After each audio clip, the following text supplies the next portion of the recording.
এখানেই থেমে থাকা নয়, দেশকে বিশ্বমঞ্চে এগিয়ে নিতে আশাবাদী নারী ফুটবলাররা।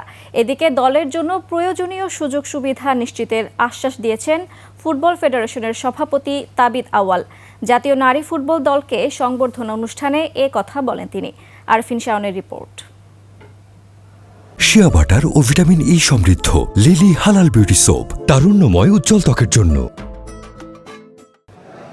মিয়ানমারে ইতিহাস গড়ে দেশের মাটিতে ফিরেছেন বাঘিনীরা। প্রথমবারের মতো জায়গা করে নিয়েছে এএফসি এশিয়ান কাপে, তাই এবার মেয়েদের ফেরাটা একটু বেশিই বিশেষ।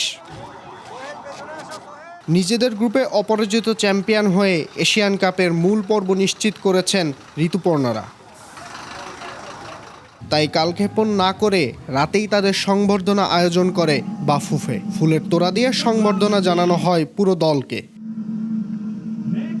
দেশকে বিশ্বমঞ্চে আরও উঁচুতে নিয়ে যাওয়ার প্রত্যাশা নারী ফুটবলারদের। আমাদের এই সাফল্য একদিনে আসে নাই, যার কথা না বললেই নয়। কিরণ ম্যাডাম, তার এতদিনের চেষ্টার ফল আজকে আমরা পাচ্ছি। আমাদের উপর বিশ্বাস রাখবেন, আমরা আপনাদেরকে নিরাশ করব না।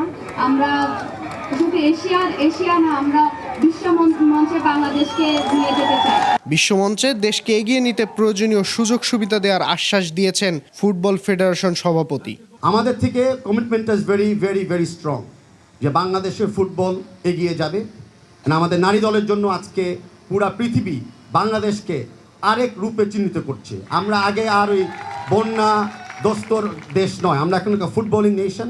আমরা এখন নারীর সমতা এবং নারীর ক্ষমতায়নের একটা দেশ। আমরা এখান থেকে আমরা কোনোদিন পিছিয়েও যাব না, আর এই নারী সমাজকে আমরা পিছিয়ে থাকতে আর দিব না। এদিকে নারী ফুটবলারদের বর্তমান পারফরম্যান্সে উচ্ছ্বাসিত সাধারণ দর্শকরা। একই সাথে তারা আশাবাদী ভবিষ্যতে আরো ভালো করবে এই দল। আমরা তো বলবো যে আমাদের মেয়েরা চ্যাম্পিয়ন হবে, আমরা এটাই চাই। ফুটবল দিয়ে আমরা আরেকবার আমাদের লাল সবুজের পতাকাকে বিশ্বদুয়ারে একেবারে উঁচিয়ে ধরতে পারবো।